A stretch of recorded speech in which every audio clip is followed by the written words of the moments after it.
कल्ह पाण सिंधी लोककला मज़मून में सिंधी सभ्यता ऐं संस्कृतीअ जे बारे में ॼाण हासिल कईसीं त कीअं मुअनि जे दड़े मां अखीचार अजीबो ग़रीब शयूं हथ आयूं आहिनि, जंहिंमां उन वक़्त जे माण्हुनि जी कला ऐं कारीगरीअ जी ॼाण पवे थी ऐं ॼाण पवे थी सिंधी असलोकनि सिंधियुनि जी ऐं संदनि सभ्यता संस्कृतीअ जी।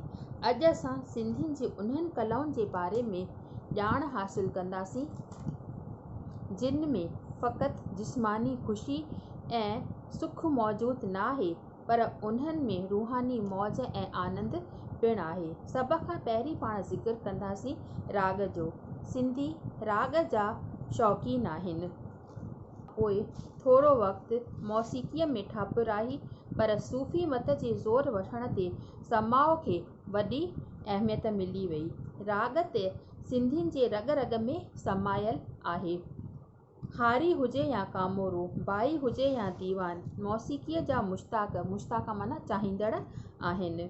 जेको बि कॾहिं कंहिं ओतारे में वियो हूंदो या कंहिं फ़क़ीर जी चौकीअ में शामिलु थियो हूंदो, सो चई सघंदो त सिंधी राग में कहिड़ो मज़ो आहे ऐं केतिरी मस्ती आहे। मटके ते जॾहिं ॻोठाणा काफ़ियूं ऐं बैत चवंदा आहिनि, तॾहिं ईअं लॻंदो आहे त ॿुधंदड़ विजुद में अची विया आहिनि। यकतारे मां तूं जे आवाज़ सां जॾहिं ॻाईंदड़ जो आवाज़ु मिली हिकु थी वेंदो आहे, तॾहिं ईअं लॻंदो आहे त हिकु आबिद अल्लाह जे लिव में लीन थी वियो आहे, माना अल्लाह जे प्यार में, अल्लाह जे मोहबत में बिल्कुलु गुम थी वियो आहे ऐं उन सां बेद ॿुधाए वेठो मौज मचंदी आहे ऐं ॿुधंदड़नि ऐं ॻाईंदड़नि खे पंहिंजे साह जी सुध न हूंदी आहे। कंहिं सुरंदाईअ खां कॾहिं हुसैनी या राणो या कोहियारी जूंगार ॿुधी अथव? जंहिं क़ौम में राग जो शौक़ु न आहे, तंहिं क़ौम में चरित्र या इख़लाक़ में बुलंदी मुश्किल हूंदी। कुदरत में नदी कलकल थी करे त वण छिमछिम था कनि, पखी लातियूं था लवनि, त इंसानु अहिड़ी सौगात खां कीअं वांझो रहंदो, माना उन खां कीअं विछड़ियल रहंदो। सिंधियुनि संगीत जो पूरो आदर कयो आहे, इज़त कई आहे। तॾहिं सिंधी ॻाइनि बि था त वॼाइनि था। राग में बड़ माना होशियार, त साज़ में इन्हीअ खां बि वधीक अॻिरा आहिनि। जंहिंखे साज़नि जा बि सवें क़िस्म आहिनि।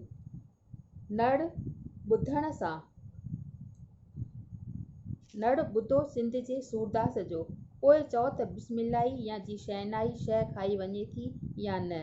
कंहिं ॾींहुं ॿिन्ही में जुगलबंदी थिए त पोइ इंसाफ़ करे ॾिसिजो त नड़ जॾहिं वॼे थो, तॾहिं जिन्सी ईअं पियो सम्झिजे त रोमी शाइर पंहिंजे मसनवीअ जी शुरूआति इन्हीअ नड़ सां कई आहे। नड़ में बि ॿ कानियूं कमु ईंदियूं आहिनि, नर ऐं मादी। नर करे दर्द जूं दाऊं ऐं मादी बरे सिक जा सुॾिका। असुलु ईअं पियो लॻंदो आहे जो चकोर ऐं चकोरी राति जे वक़्तु हिक ॿिए खां जुदा थी अलॻि अलॻि किनारे तां पिया हिक ॿिए खे फूकारिन ऐं पुकारिन। फूक फूकण सां पूरो नर विलाप थो करे, पर इन्हीअ में कमाल खपे। सिंध में बंसुरीअ जा उस्ताद बि आहिनि त तुंबे वॼाइण वारा बि तिखा कारीगर मौजूदु आहिनि। नांग खे झुमाइण वारा जोगी बि छा था तानूं कढनि। शहनाईअ वारा शहज़ोर बि सिंध में घणा आहिनि। शादीअ जो सुगुन ई पूरो न लेखिजे त शहनाईअ मां फ़ल्क शिगाफ़ आलाप न उथनि। चंग वॼाइण वारा अॼु बि चित चरियो करे था छॾनि। चंग चोरे राजा राय ॾियाज चित चरियो करे छॾियो। किन जो चवणु आहे त सुरंदे जे सुर ते राजा सिर अर्पियो। चंग हुजे या सुरंदो, पर अॼु बि सिंध में अहिड़ा माहिर थिया आहिनि, जेकॾहिं को सखी सरदार हुजे त जान गोड़ण लाइ तयारु थी वञे। साज़ बि घणा आहिनि, जहिड़ोकि यकतारो, दुहिल, पारा, कानी, मुरली, बोड़ींडो, ढोलक, ठिकरियूं, खड़ताल ऐं सभिनी खां सरस मुंहिंजो महबूब मटको। दिले वॼाइण वारा भले भले पिया आहिनि। दिले ते ठक ठक करे ताल वठणु सवलो, पर इन्हीअ मिटीअ जे माणक मां ॿोल कढणु कंहिं कामिल दरवेश जो ई कमु आहे। सिंध जे लोक नाचनि में केॾी न सादगी, असुलियत, रंगीनी ऐं दिलकशी समायल आहे। सिंधियुनि जे नाच में जुंबश आहे, मस्ती आहे ऐं भक्ति आहे। छेॼ हुजे या झुमुर, धमाल हुजे या भॻत, चींगो हुजे या जमालो, छेॼ मर्दनि जो नाच आहे ऐं ख़ासि हिंदुनि जो। छेॼ गुजरात जे ढोकला रास मां घणो दिलचस्प ऐं रंगीन आहे। शरनाईअ जे ज़ोर ते दुहिल जी डमक डमाते छा त नाचू नाच था नचनि।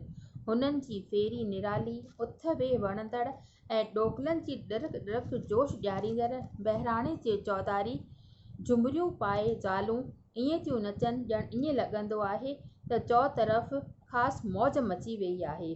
झूलेलाल त ॿेड़ा ई पार। झुमर ख़ासि ज़ालुनि जो नाच आहे। फ़क़ति ढोलक या थाल जे ताल ते ताल वठी ज़ालूं विच में बीहनि, थाल या ढोलक बि वॼाइनि त मिठे मिठे सुर में लाॾो या साहिरो बि चवनि।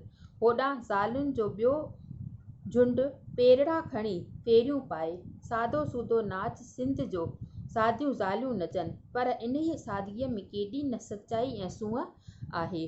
झूमर या धूमर में पंजाब में थिए त राजस्थान में बि, पर सिंध जी झूमर सूंहं, नज़ाकत, सुर ऐं ताल जो मेलाप आहे। जॾहिं हुस्न अची हाज़िर थिए तॾहिं नज़ाकत केॾां वञे। कंहिं सची चयो आहे त ख़ुदा जब हुस्न देता है तब नज़ाकत आ ही जाती है। धमाल कलंदरनि जो नाच आहे। इलाही इश्क ते रितल रिद जॾहिं नगारे जे धमाल ते अल्लाहूं सखी कलंदर जा नारा हणनि था, टिप ॾियनि था, तॾहिं त दरगाहुनि में ईअं पियो सम्झिबो आहे त सूफ़ियुनि जे सॾ ते महबूब पाण अची हाज़िर थियो आहे ऐं पियो प्यारनि खे पुतलियुनि वांगुरु नचाए। चींगो होलीअ जे ॾींहं ते त जमालो शादीअ जे वक़्तु या सोभ वक़्तु सुहंदो आहे। सभिनी नाचनि खां निरालो नाच आहे सिंध जी भॻत। सिंध जी भॻत कहिड़े सिंधीअ खां गुझी आहे। हिंदू हुजे वा मुस्लमान, भॻत ॾिसण लाइ मुंतज़र। भॻत में ॿियनि नाचनि खां वधीक हुनुर खपे। रियाज़ खां सवाइ भॻत पूरे मयार ते अची न सघंदी। भॻत नृत्य ऐं नट जो अनोखो मेलाप आहे। राग ऐं नाच खां सवाइ सिंधियुनि पंहिंजी कला अदब या साहित्य में पिणु प्रगट कई आहे। सिंधी साहित्य या ॿोलीअ ते जेकी राया आलमनि ॾिना आहिनि, तिन मां फ़क़ति हिकु रायो हिते पेश थी करियां त हिकु विद्वान R.F. बर्टन जहिड़ो, जंहिं जग प्रसिद्ध अदीब पंहिंजे किताब सिंध एंड दी रिसर्च में चवे थो त नज़्म नसर खां वसी आहे, माना तमामु घणो आहे ऐं वधीक मुल्हाइती मरहटो। हिंदीअ में बिरज भाषा उन जी कविता कंहिं बि हालत में घटि नाहे। सिंध जे पाड़ेसरियुनि जूं ॿोलियूं जहिड़ोकि पुश्तो काफ़ियुनि मां कमु कढंदियूं आहिनि, मगर सिंधी ॿोलीअ खे ख़ासि पंहिंजा वज़न ऐं काफ़िया आहिनि। सिंध जे शहर में आहे लताफ़त, लफ़्ज़नि में इस्तिलाहनि में पूरी जोड़जक, ताज़गी आहे, नवाण आहे, सादगी ऐं बुलंद परवाज़ पिणु आहे। इहो साहिबु अॻिते हली चवे थो त मज़मून खे हक़ीक़त जे जामे पहिराइण लाइ वॾा मुसनफ़ माना साहित्यकार मकानी लफ़्ज़ ऐं इस्तिलाह कमु आणींदा आहिनि। सिंधी शहर त सिंधी नाच करे सघनि था। सिंधी शहर में केतिरी ई ताक़त आहे, तंहिंजो अंदाज़ो इन्हीअ मां लॻाए सघिजे थो त सूफ़ी आलमनि बि पंहिंजे अरबी ऐं फ़ारसी मज़मून में सिंधी बैत कमु आणण खां आर न कंदा हुआ, याने मन न कंदा हुआ। असांजी ॿोली सादी सूदी आहे। जहिड़ा माण्हू असांजा सादा सूदा आहिनि, सवाटा आहिनि, जीअं असांजे ॿोलीअ में वर कोन्हे, तीअं असांजे माण्हुनि में बि वर कोन्हे। सिंधी अढाई घरनि जो ख़ैरु घुरी पोइ पंहिंजे घर जो ख़ैरु घुरंदो आहे। ख़ैरु याने भलो, सुलह पसंदि, सभ सां भलो चाहींदड़। सिंधी पंहिंजा ख़्याल ज़ाहिर करण लाइ ॿोलीअ जो ज़रियो इहो अख़्तियार कयो जंहिं मां संदसि सुभाउ जी ॼाण पवे थी। सिंधी मिठो आहे, रोशन दिमाग़ आहे, ॿिए जे अहसास जो क़दुरु ऐं इज़त कंदड़ आहे, तमामु फ़राख़ दिलि माना वॾीअ दिलि वारो आहे।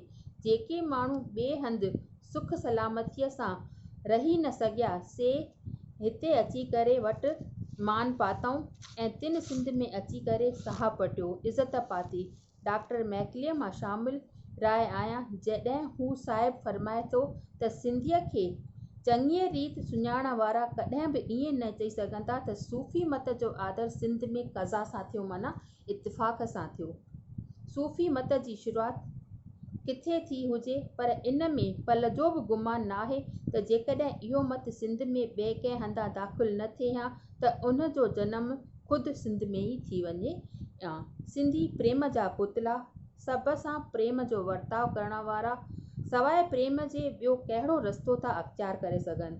सिंधी निमाणा, दंगे फ़साद खां दूर, कसरत में वैदत, वैदत में कसरत, घणाईअ में हेकड़ाई, हेकड़ाईअ में घणाई ॾिसण वारा सुलह पसंद आहिनि। इन सॼे मज़मून सिंधी लोक कला खे ज़हन नशीन करण सां असां दावे सां चई था सघूं त सिंधी लोक कलाऊं तमामु ऊचे मयार जूं आहिनि ऐं इन्हनि कलाउनि ते असांखे अॼु बि फ़ख़ुरु आहे ऐं हमेशह फ़ख़ुरु रहंदो।